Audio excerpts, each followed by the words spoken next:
All right, so good morning, as always. Lauren Cook, your Dean of College and Gap Year Advising, getting together for an 8 a.m. junior parent coffee. So thank you all for being here. And as always, I have a couple of comments and reminders I'm going to just say up at the top, and then the rest of the time is yours for any questions that you have either in the chat or live.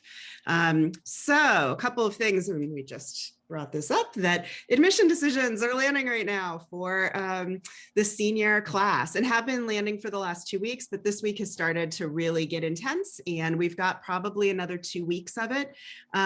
This is a little bit longer and a little bit more protracted of a decision season than we would typically have, but because some institutions saw a real surge in applications, some said they needed a little bit more time to process everything. So for example, there's typically a big decision date right at the end of the month of some very highly selective places, including Berkeley and the Ivy League and all of that. They've shifted that until Tuesday, April 6th. So we're actually getting into April this year, which is unfortunate. But on the other end of the spectrum, there are a lot of institutions that are that did not see a surge in applications and that are very eager to make sure that they're filling seats in the fall. And so they came out a little early with their admission decisions. So we've had this, like, I think at the end of the day, it's going to be 5 or 6 weeks of sort of steady admission decisions. So know that this time of year is a bit of a roller coaster. And so you get the privilege of witnessing it through your kids' eyes right now. And then of course, next year you'll be in it. I will tell you there's going to be a lot of hysterical admission articles that come out if they haven't already in major newspapers, because that's what they do in March. Know that a lot of this is clickbait. They really are trying to get you to click on their things, get to see their ads, and maybe add a little anxiety to your thoughts about college admission while you're at it. So I would urge you to shut as much of that out as you can. It's still too early to be drawing conclusions about this year. I think we'll have a better sense sort of looking back on what shifted, what changed, what's important for you all to know in another 2 to 3 months. And I am, of course, going to stay on top of that and will give you sort of synthesized, palatable information when this is all said and done. But for now, a lot of media is going to be sort of getting into the frenzy. So there's also apparently really hilarious Netflix documentary that just came out about the Varsity Blues scandal. I have some friends interviewed in it. I have some friends played by actors and reenactments in it. You can certainly watch this for the salacious comedy element, but it's the headline of that entire scandal was that it was not about admission offices or admission officers. It was a side door through, bad testing policies and faux athletes and all the rest. So, so just know that that sort of information is sort of ubiquitous at this time of year, and I'd urge you to resist it. I would also urge you to, as you hear from your kids, perhaps about what's happening with the class above them, take it with a grain of salt and remind them to take it with a grain of salt, because while every day there are going to be some wins and some losses, overall right now, the class of 2021 is doing pretty well. 8 kids have committed to schools and to some highly selective places. And, I'm getting emails every night about, Ms. Cook, I got into this place, and then of course some stuff about, Ms. Cook, they put me on the wait list. Why'd they do that? So there are all types of decisions happening. And I wouldn't say right now that I think that the senior class is like in trouble in any way. So you are going to hear some anecdotal things as people are disappointed or elated about decisions. But again, it's still too soon to be drawing big conclusions. So try and maintain your center, as we've been doing for this whole last year in the pandemic. So that's on what's happening with students right now. I do also, and this is like now a non sequitur, we're to an entirely different topic, but I did want to just make a note because it's come up a little bit in the last week or two as your kids are looking at colleges and sort of working on their lists, that not everyone is aware of the distinction between not-for-profit colleges and for-profit colleges.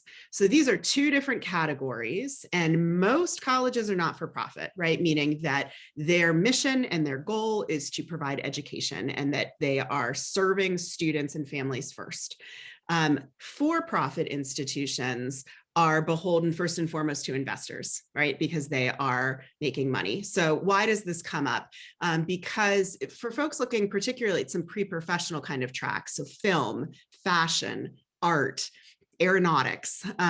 These have some for-profit institutions in the mix that are going to come up if you just like Google best film schools. And there will be places like USC and UCLA and San Francisco State that come up, which are all great and not for profit. And then you're going to get some things that sound like, Los Angeles Film Academy. That's for profit. So what's the difference?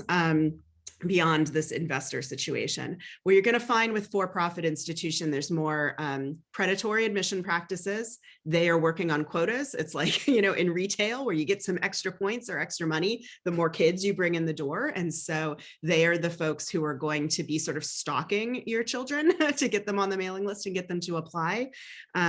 They tend to, writ large, although not every single one, end up packaging folks with excessive loans. And when you read those stories about excessive student debt, it is typically a for-profit institution that's involved. They are looking to take your FAFSA money, your Cal Grant money, whatever sort of free money you get, and then give you a whole bunch of loans.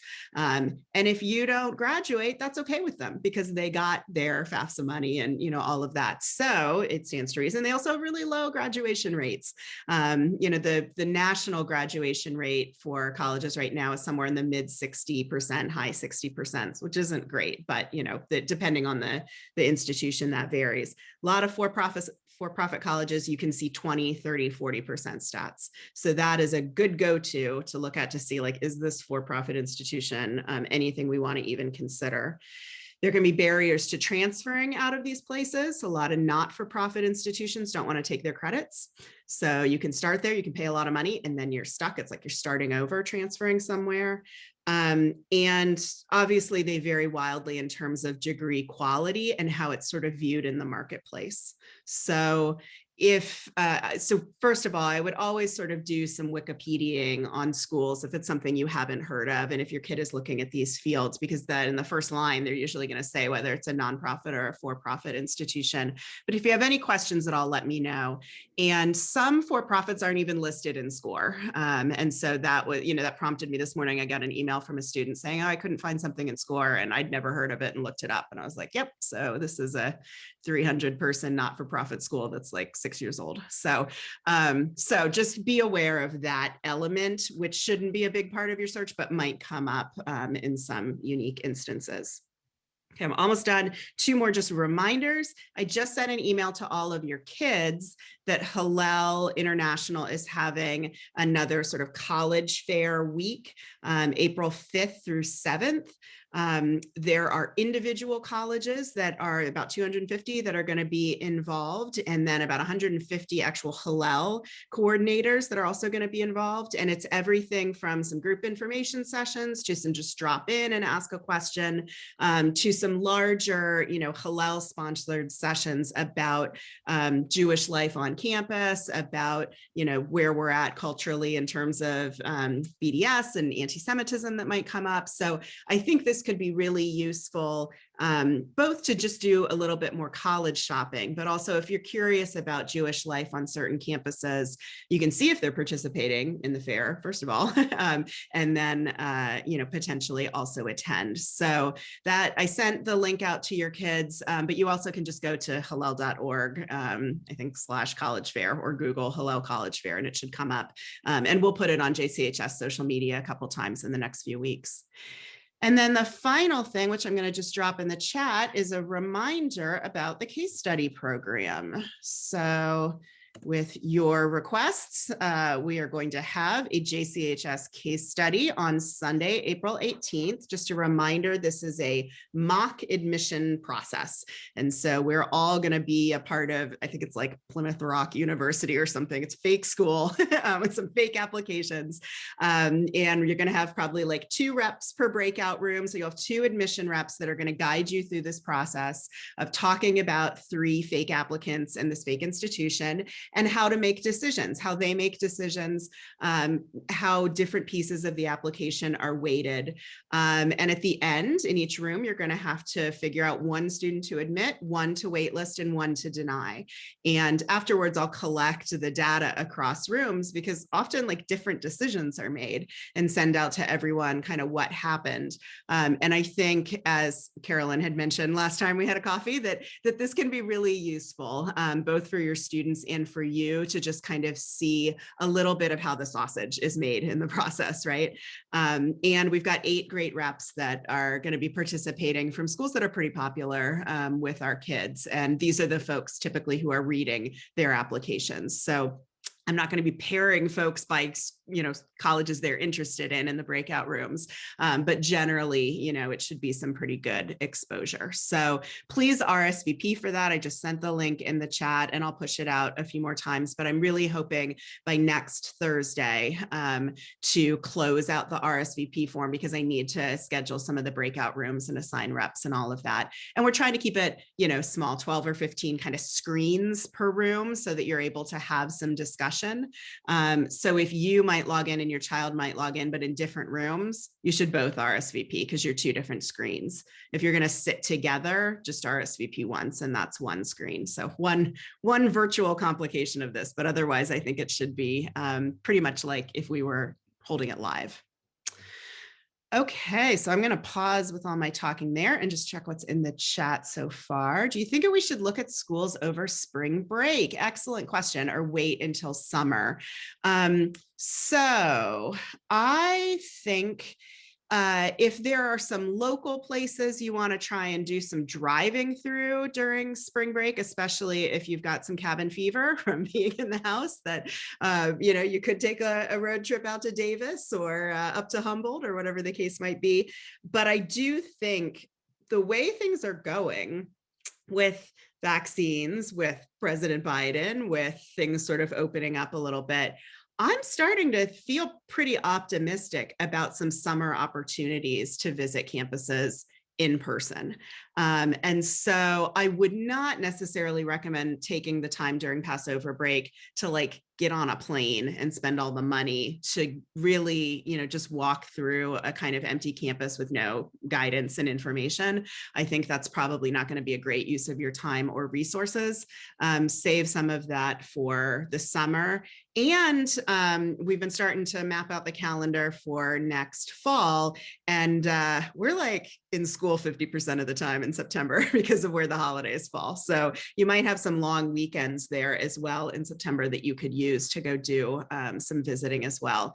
And I'm hearing a little bit more from colleges. They're starting to announce some plans about planning to be back in person, planning to do some limited, even admitted student on campus events next month. So I do think we're starting to see some opening up. So why don't we wait just a little bit? And I think by the summer and the fall, you're going to be in better shape. So and then let's see, can you tell us more about the WACAC College Fair? Yes, so there are a couple of WACAC College Fairs this fall. Love the acronym for my professional organization, the Western Association for College Admission Counseling.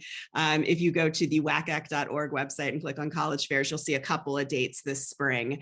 And yes, you do kind of sign up for individual sessions. I think they're kind of clustering 3 or 4 colleges together, and you hear a brief, overview on each of them, and then can ask the reps some chat questions and all of that. So that's another option to think about. It's going to be a little bit more heavily on Western colleges, but also the colleges from outside California that are participating. It's typically someone who has a regional representative in California. So that is likely the person who's going to read your student's application. So University of Arizona and University of Colorado Boulder and Lehigh, and some of these places that have people that are physically California residents. So it can be a good place to make some connections with the human beings that your kids will want to make some relationships with.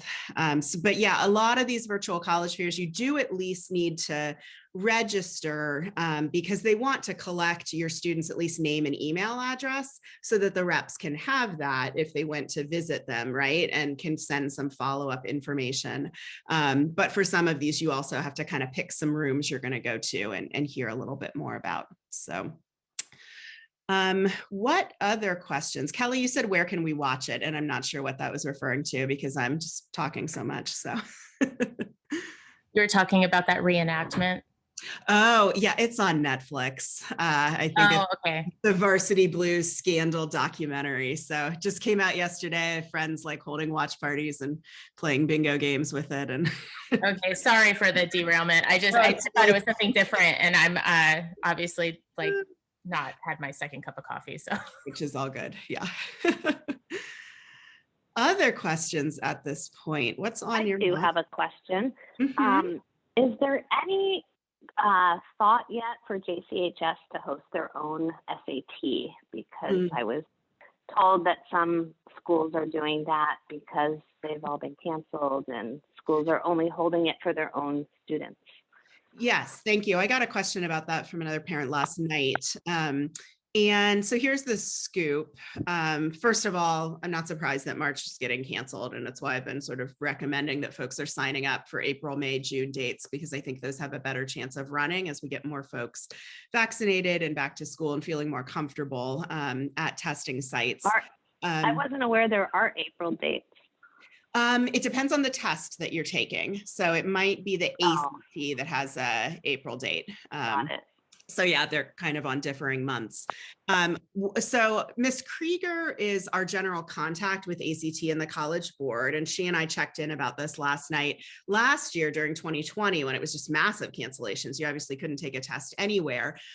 She tried to work with the College Board to make us a testing center, especially for Sunday testing, and it was a nightmare. It took 6 to 8 weeks for them to even get back to her to engage her in the conversation, and at that point, it was you can be a Saturday center or nothing at all. And that's obviously untenable for us. We're not open physically on Saturdays generally, much less during a pandemic.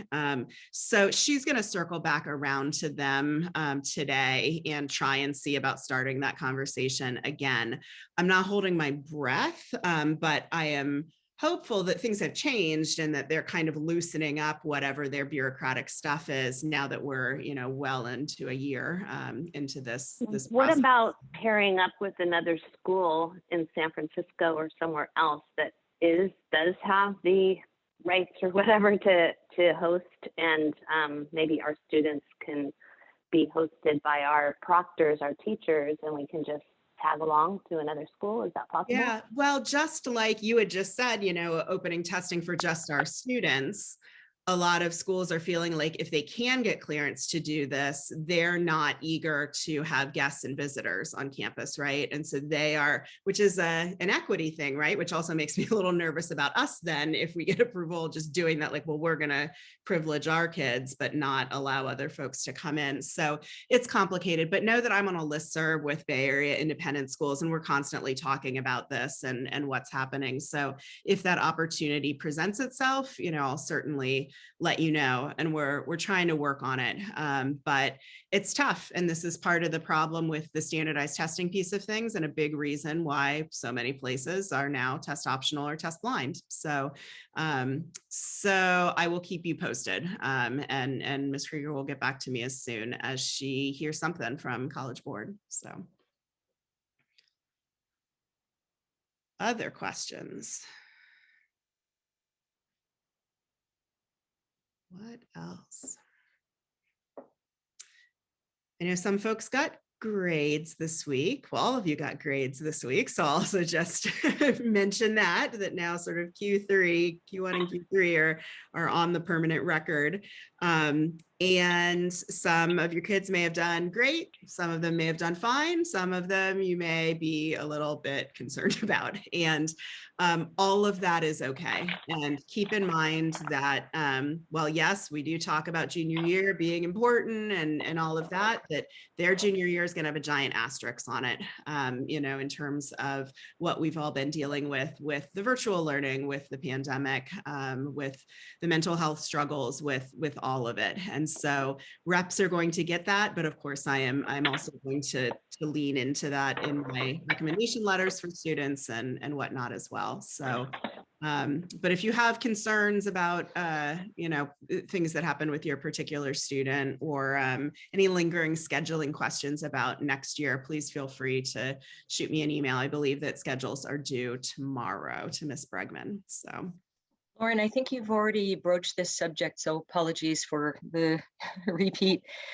But anecdotally, have you seen any kind of indication from the schools this year with acceptances and things like that, that they have considered, the universities have considered sort of the situation in which we find ourselves, and that, you know, maybe it has affected grades and they've been willing to make any kind of concessions in any way? Someone is shaking their head no, so wondering what you're hearing out there. yeah, I mean, I'm seeing writ large, as usual, all sorts of decisions. You know, kids who I thought might get into a place are getting waitlisted, kids who I thought might get waitlisted or denied are getting in. So I think it, you know, it's so hard to talk in generalities right now because every institution has been kind of dealing with a different set of parameters. The highly selective places are still very highly selective, and probably even more acutely this year with the surge in applications from being test optional. But one thing that I do appreciate that a lot of colleges seem to be doing is sending out to counselors and sometimes to families and students themselves, really sort of offensively descriptions of their applicant pool and admitted student group in terms of the testing piece of things. And I'm seeing generally a lot of places saying 70, 80% of our applicants did not have test scores.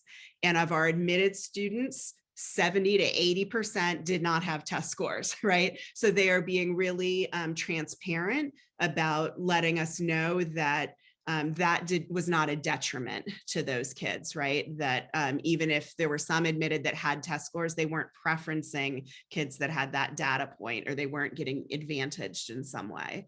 And so that doesn't speak to your grade question specifically, but I do think that colleges are being as fair as they can be, you know, in a year where a lot of them have been kind of making it up as they go along with decisions, right? If they haven't been test optional in the past, they had to scale up and figure out how they were going to make decisions this year as they were doing it. So, so again, like I said at the top, I think we'll have a bit more of a sense of like the retrospective, the postmortem on the year in another month or two. And I can certainly hear that.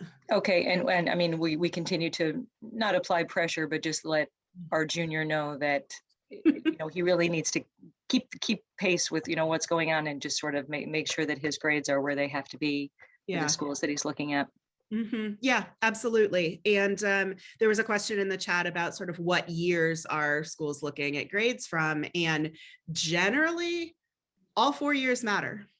All 4 years matter, you know. And I had a coffee with the sophomore parents. I don't know if that was a week or two ago. And, you know, there's one parent that was like, my sophomore's really sure that, you know, those grades don't matter this year. That's just so incorrect.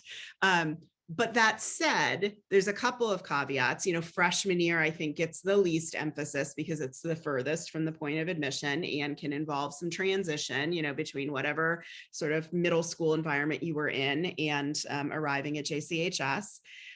For the UCs and the CSUs, or public California institutions, only sophomore and junior year grades make up your GPA on those campuses.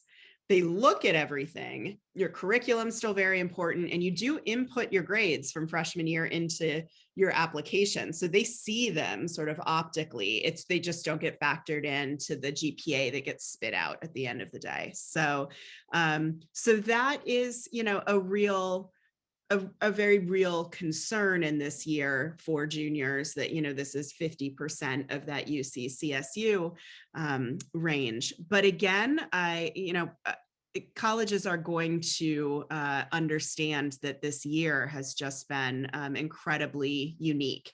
And to just sort of get through it with your spirit intact, much less with, solid grades, it just might not be possible for everyone. And so I think writing next fall is going to be maybe even more important, especially to talk a bit about. And once we hopefully have had some distance and are back in school in person, sort of fully, to be able to reflect a little bit on what this experience has been like.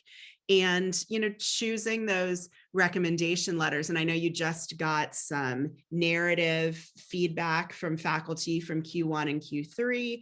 And then we'll have that for Q2 and Q4. Starting after Passover break, I'm going to be starting to meet one-on-one with your kids again to do some like end of the year conversations, including revisiting the teacher recommendation conversation and selecting some folks, potentially that you struggled in a class with, right? Maybe you ended up with a C+, but you put in so much effort, right? And that faculty member can speak to that and how you really like pushed through despite a difficult year. And that grade is something to be really proud of. That kind of letter I think is also going to be really impactful next year. So we'll think about that a little bit. Yeah, there's a question about typically how many recommendations are asked for. So what I ask students to do, I kind of require them to make 2 requests of JCHS faculty. That is generally the kind of maximum requirement for college. And then they almost always want one from me as the college counselor. But then you can have an optional recommendation or 2 that you might also keep on file. So that could be another JCHS person, sometimes like the person supervising Knesset, or, Joe McDonald, if you did a lot of backstage work with theater, or a rabbi or your club soccer coach, or, someone who's sort of outside the school and might have a different perspective. But I really want all students to have 2 JCHS. And if they transferred to JCHS, there could be one of those from a teacher at a prior institution. But that's the general goal. What else?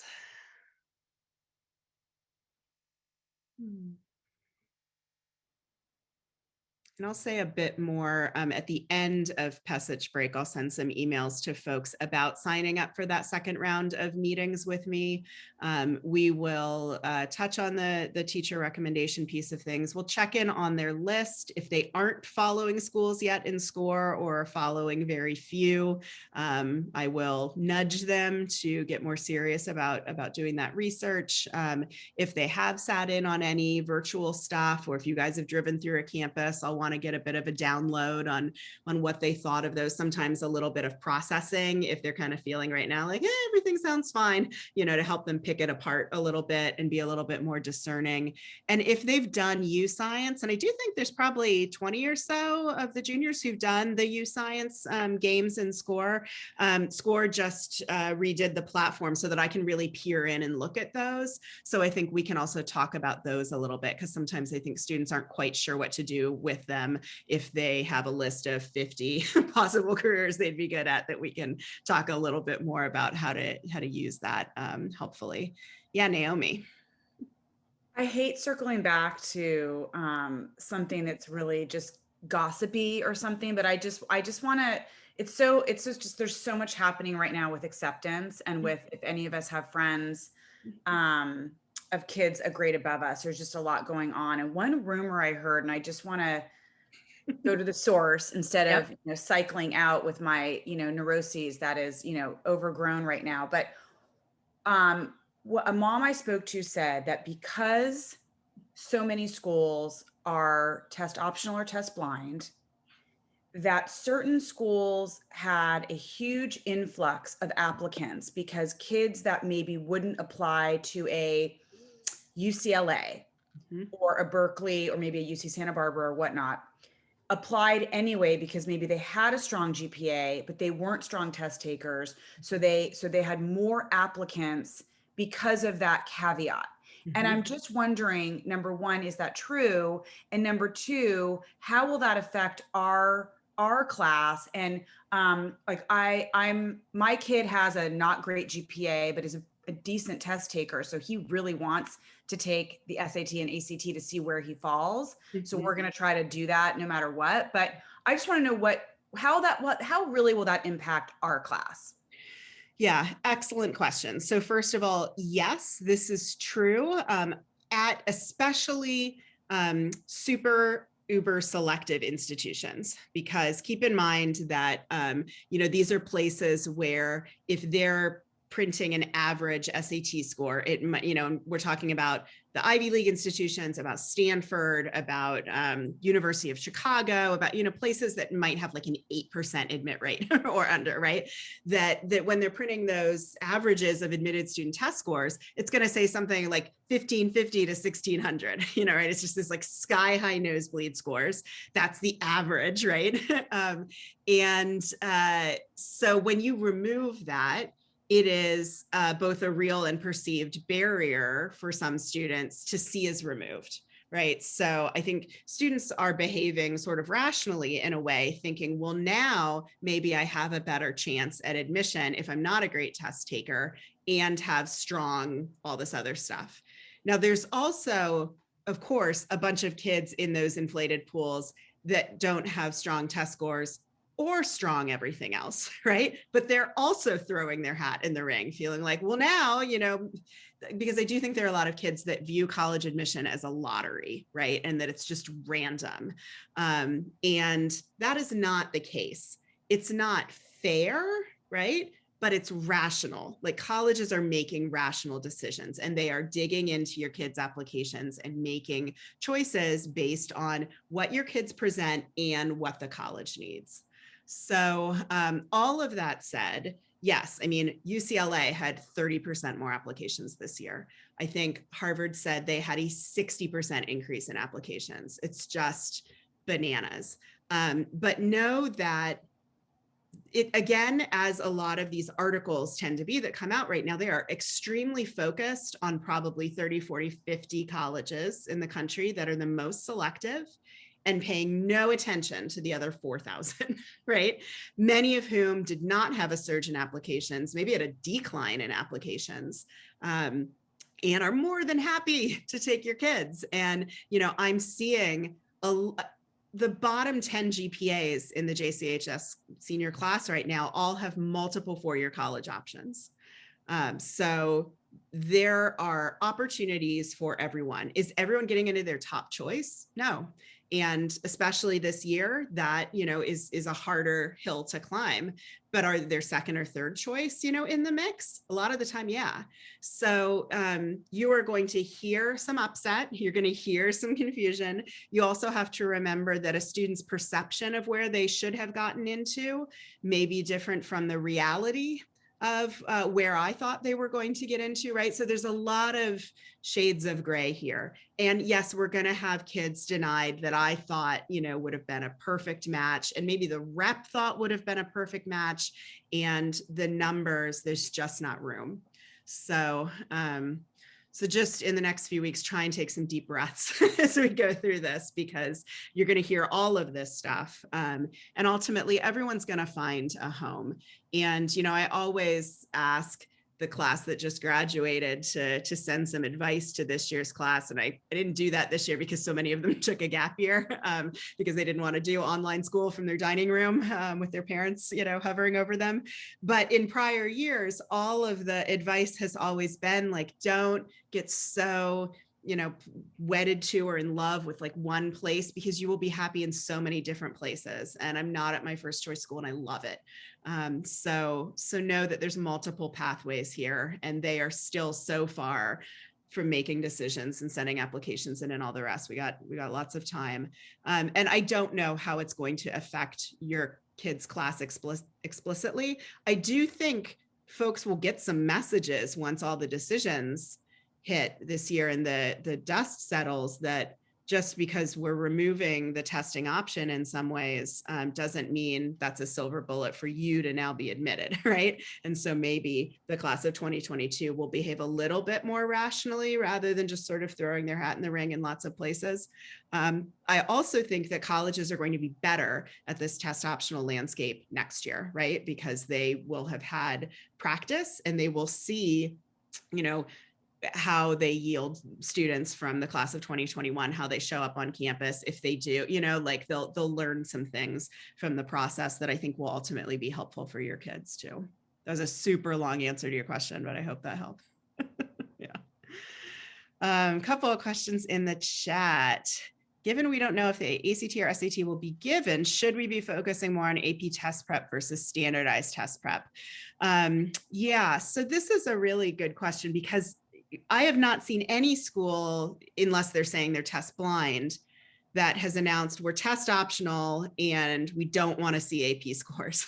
Most of them are saying we're test optional, you know, it's up to you, ACT or SAT, but we're still happy to take AP scores. So I would, if your kids are in an AP class right now, absolutely stay on track to take the AP test. I know there can be some burnout at the end of the year, but it may even be more important to prep for that, especially if you're like looking at a California State University or something where they're test blind on the ACT or SAT, but might take the AP score. So, and in senior year, you know, if you've got an AP or more on your schedule, to really be planning on taking that test until we get to the point of May. And so the seniors, you know, once they know where they're going to college, they might know whether that AP score is actually something they can apply taking it in senior year to their intended college or not.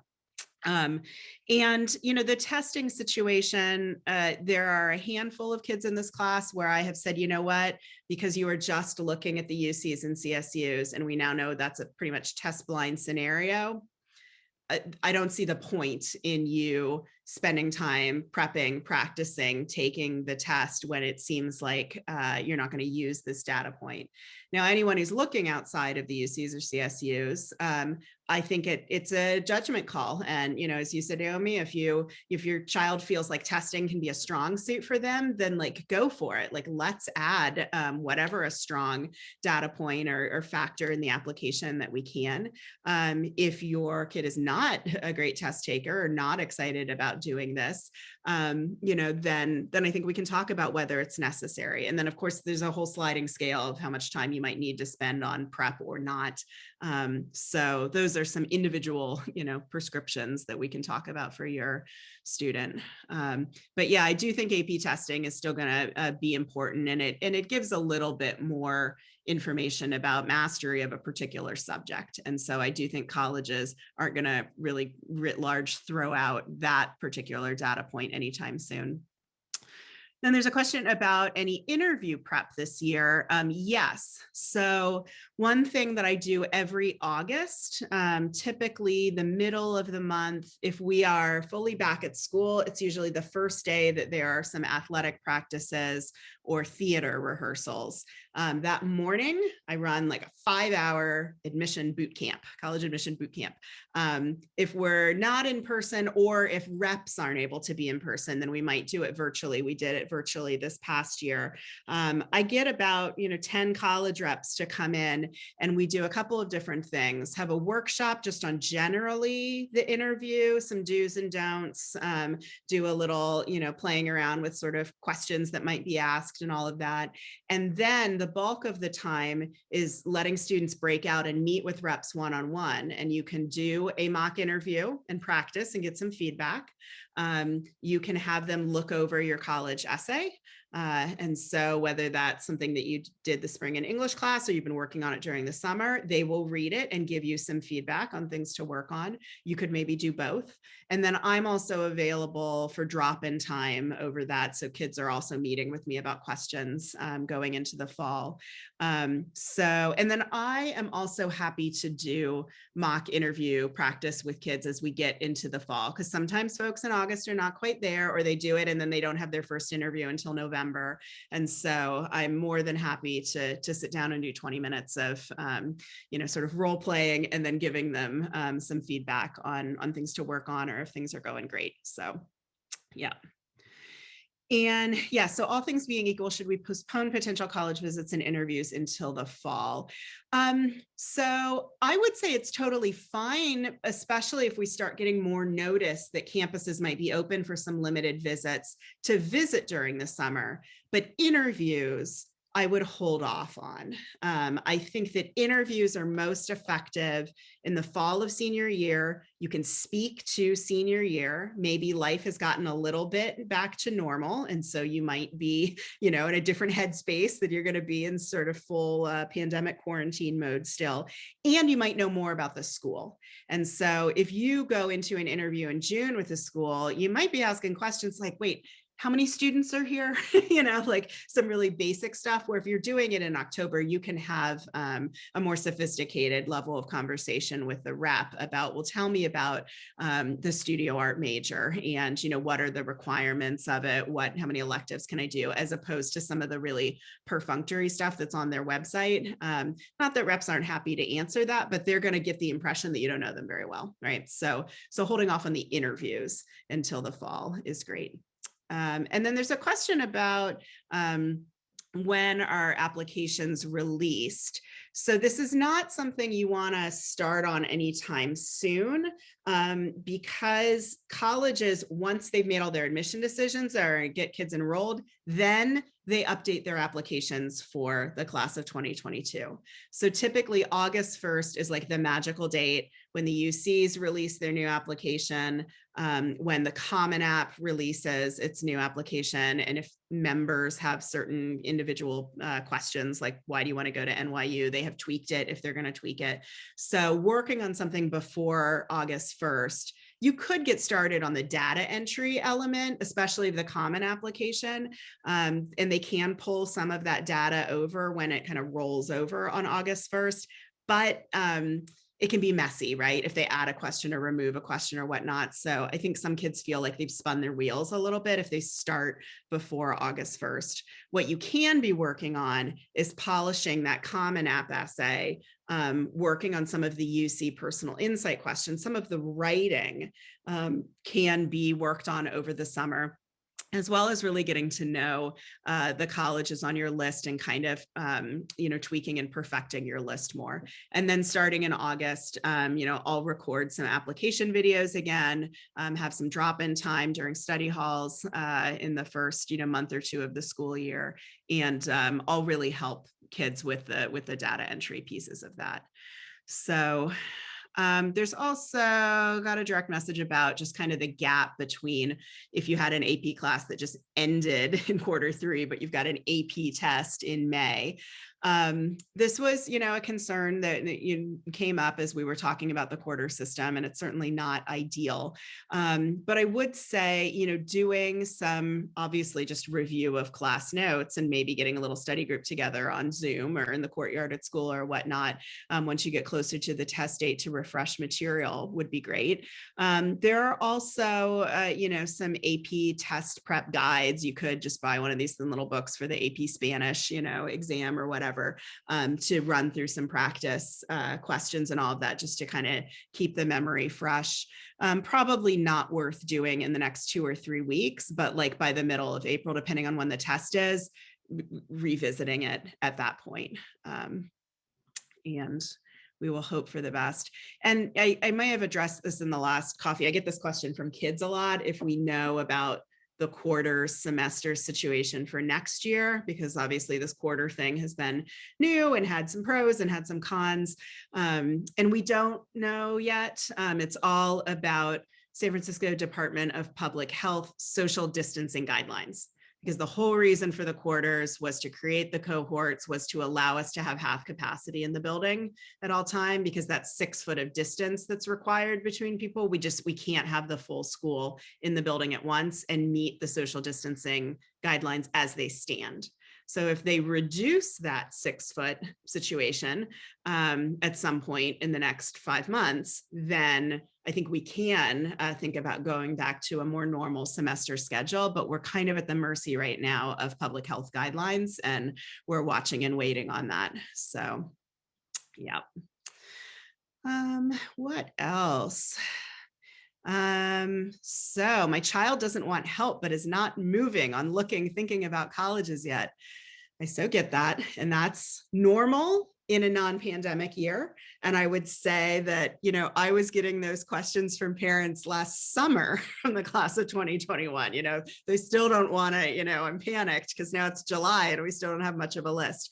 I think what typically serves to kickstart some real engagement and interest in this, for better or for worse, is standing on a college campus, that really being able to move this from a theoretical concept to an actual, I can envision what a future looks like, either at this place I'm standing that I don't like, or a place I'm standing that I do like, right? So that's where I think trying to get some physical visits in this summer, whether or not, it's offered as an official kind of thing, will help, because they do need to see other students walking around or see what buildings look like, see campuses, see college towns, and that there's, going to be some energy in life. And that can help them, get some energy around this. The peer conversation thing is also real. And also, I felt that really sort of dinged the class of 2021 because they weren't sitting around outside my office, kicking around college names and talking about their lists or in the courtyard at lunch. They do get some engagement, excitement, peer pressure from the class conversations. And I think we're just at the moment where your class is going to be able to kind of get back to that. So, hopefully you've got a lot of kids that plan to show up next week on campus. Things seem to have gone really well and safely this week, and especially lunchtime. Folks are in the courtyard, appropriately socially distanced outside, but, classes are really sort of clustering and connecting again. And I think that there will be some energy that comes from that. So my headline is right now, don't panic if your kid is not sort of locked into this yet, because it will hopefully come through some of these, more natural things. And they're going to have to talk to me about it in April. So as I said, April or May, depending on when they have their appointment. If they're not following a school and SCORE, if they've literally not logged into SCORE since we met in January, then we're gonna engage and process around that and work on that. So I wouldn't do too much pushing yet, because we want this to feel as much as it can sort of organic for them to get their own interest and excitement around it. So it's 9 of. Just want to see if there are other questions, either live or in the chat, that anyone has on their mind. Had some good stuff here.